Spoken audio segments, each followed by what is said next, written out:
Ocean Park was a huge thrill for Cherry and I.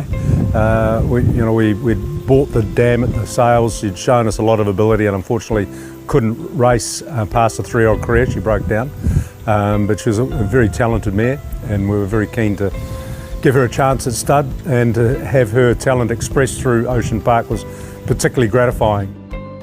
This was his first foal, and when I seen him, it just showed me, well, there was so much Sabile about him from his dam sire, and I just fell in love with him. He had a lovely walk about him and very loose mover, although he was a little immature. He sold for probably 2 times the average of the sale that year, so he was a decent type by an outstanding horse in Thorn Park out of a Zabeel mare, so we gave him every opportunity to be able to race on style and type, and Gary's done a wonderful job ever since. Ocean Park right up on the inside and Zoma Blue flying. Ocean Park back at... His run in the McPhee when we started the season off, he'd won a trial previously, and just the way that he won that race, he just showed gears and yet was hardly tested.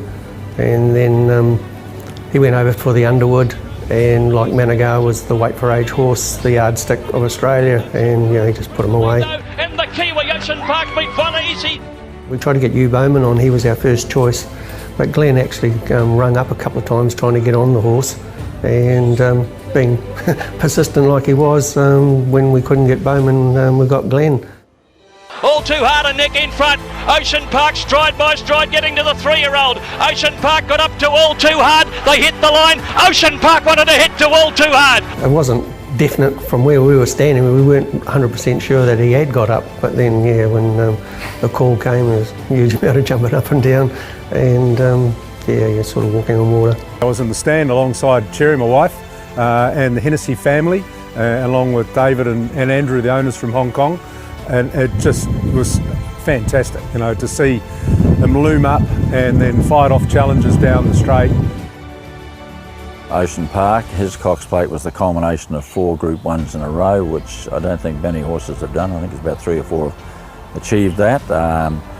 He not only won it, but he came off the pace, and of course he beat Piero and All Too Hard, so it was a very, very significant Cox Plate, and we were very keen to get him. It's got to be the pinnacle of my career.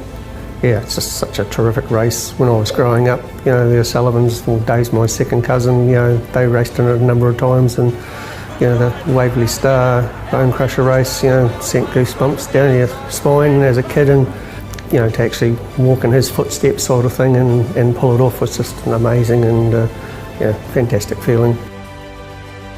If I think of a race that I'd like to be associated with, a race that I'd like to win myself personally, Cox Plate has always been the number one for me. Weight for age, in the spring, 2,040 metres, it just does it for me. It's just the quality of the race, the quality of the horses that have won it. It is the epitome of racing in Australia.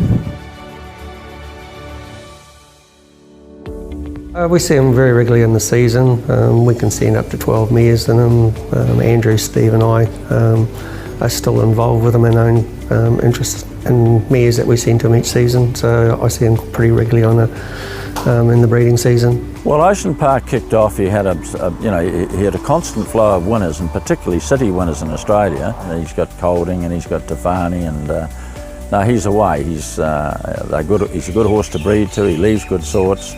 But yes, no, he's got it all ahead of him.